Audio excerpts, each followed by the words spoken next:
মহান আল্লাহকে কেন্দ্র করে, আল্লাহকে উল্লেখ করে, উদ্দেশ্য করে পৃথিবীর কোন কাফের, মুশরিক, কোন মুরতাদ, কোন বেঈমান, কোন মূর্তি পূজক, কোন আগুন পূজারী, কোন সূর্য পূজারী, পৃথিবীর কোন নিকৃষ্ট কোন কাফের আল্লাহকে এত বড় কথা বলে নাই। এই মানিকগঞ্জের আবুল সরকার নামে এই বাউল বেঈমান আল্লাহকে যে পরিমাণ কথা বলেছে, এই বেঈমান সরাসরি বেঈমান, এই বেঈমান প্রকাশ্য বেঈমান।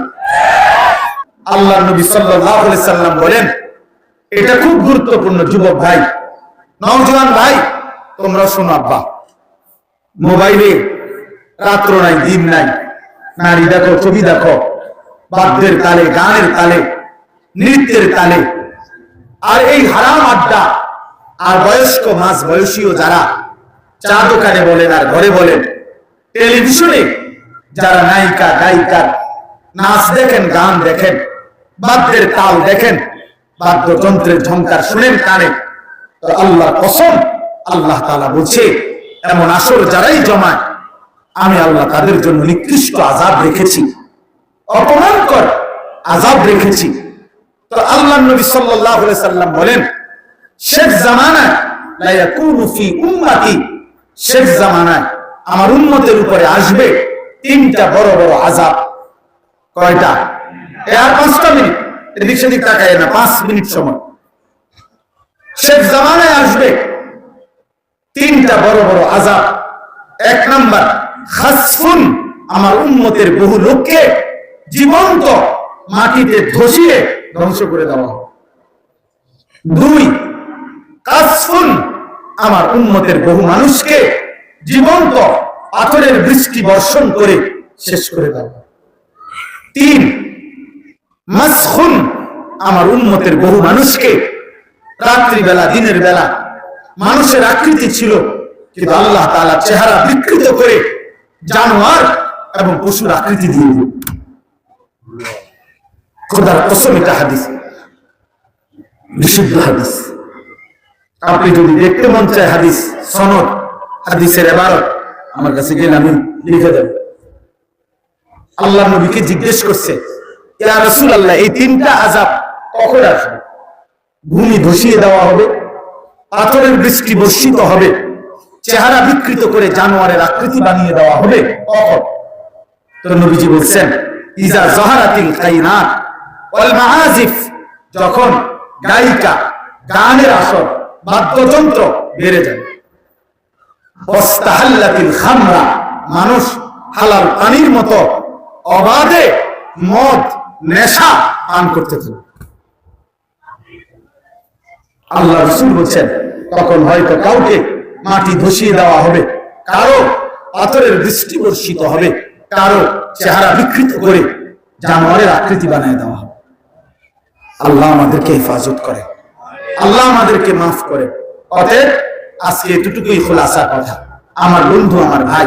এজন্য আমরা স্পষ্ট এটা বলতে চাই, কেউ যার যা গালি দোক, যে যা মনে কয় বলুক, যারও যাই ভালো লাগে আমরা বলুক, কিন্তু আমরা এই কথা স্পষ্ট বলি যে ধর্মের নামে, ভক্তির নামে, যেই কোনো নামে, যেই কোনো নামে, যেই কোনো নামে, যেখানে একতারা, দোতারা, বেহালা, সেতারা, বাদ্য বাজে, গান বাজে, এই বাজনা বাজাইয়া গানের তালে তালে সে যার কথাই বলুক, সৃষ্টিকর্তার কথা বলুক, আর অন্য কথা বলুক, আর নায়িকার কথা বলুক, আর নারীর ভালোবাসার কথাই বলুক, সবটাই হারাম, হারাম, হারাম।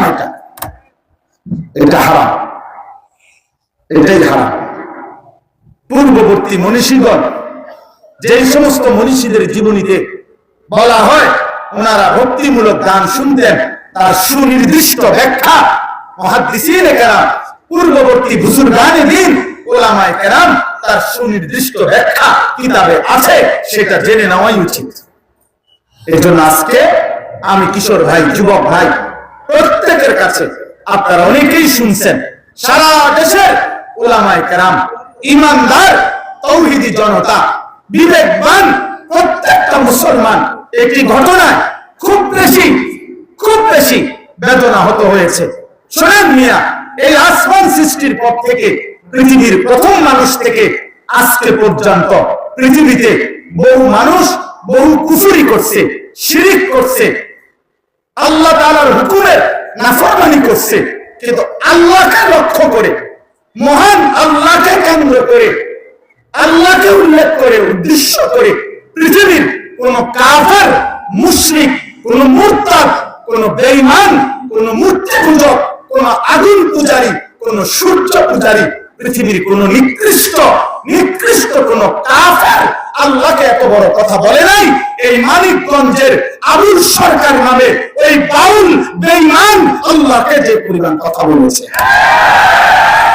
এই বেঈমান সরাসরি বেঈমান, এই বেঈমান প্রকাশ্য বেঈমান। মহান আল্লাহকে লক্ষ্য করে কোন মূর্তি পূজক এত বড় কথা বলে না, কোন মুশরিক এত বড় কথা বলে না, কোন বেঈমান এত বড় কথা বলে না। আপনাদের আমার বলার মতো ক্ষমতা নাই। ওই বেঈমানিটা কি বলছে মুখ দিয়া, আমি এই পর্যন্ত কোন মাহফিলে এটা বলছি কথা, এটা কিন্তু ওই কইছেটা কি এটা আমার মতো বলার মতো জবান নাই। আপনারা শুনেন ওই কি বলছে, ও আল্লাহকে লক্ষ্য করে কি বলছে। হায় হায়, আমার এই 92-95 ভাগ মুসলমানের পবিত্র বাংলাদেশে মুসলিম পরিচয় দিয়ে বাউল গানের নামে একজন বেঈমান এত বড় জঘন্য কথা, সে পরিষ্কার বলতেছে আল্লাহর ব্যাপারে এত জঘন্য কথা কল্পনাও করা যায় না। কোরআনের এই পরিমাণ বিকৃত ব্যাখ্যা। আল্লাহ বলছে কোরআনে নাকি বারবার কুল আউযু বিরাব্বিন নাস, মালিকিন নাস, ইলাহিন নাস। আল্লাহ বলছে বারবার শুধু নাস, শুধু নাস, শুধু নাস। আপনি শোনেন মিয়া, আপনি শোনেন। আমি ব্যক্তিগতভাবে সারা দেশ জানে আমি কোন রাজনীতির মানুষ না। আমার এই এলাকার মানুষও জানে আমি আজকে 10 বছর এই এলাকায়, আমি কোন রাজনীতির মানুষ না। আমি রাজনীতির ভালো মন্দ বুঝিও না এতটা, কিন্তু আমি একটা রাজনীতির কোন হিসাব বুঝি না। এটা নিয়ে দল টানাটানির বিষয় না, এটা দল টানাটানির বিষয় না।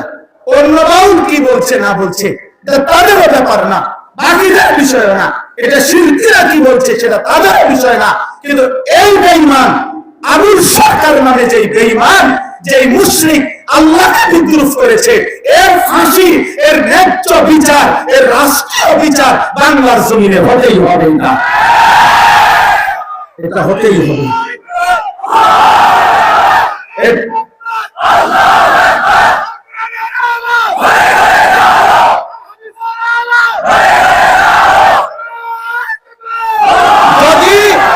যদি আপনাদের মধ্যে কোন মুসলমান শুনে থাকেন আর আপনার বিরোধ যদি বলে এটা অন্যায় না, এটা অন্যায় নয়, আপনাদের বিরোধ যদি বলে, তাহলে আমার বিচার ওই বাজারের মাঝখানে 4 রাস্তার মোড়ে যে বিচার হবে আমি সেই বিচার মেনে নেব। কিন্তু এই কথা সে বলতে পারে না। এই জন্য আমরা বারবার বলি, আল্লাহর নবী বলছেন এমনিতেই স্বাভাবিকভাবে বাদ্য গান এটা এমনিই প্রকাশ্য হারাম।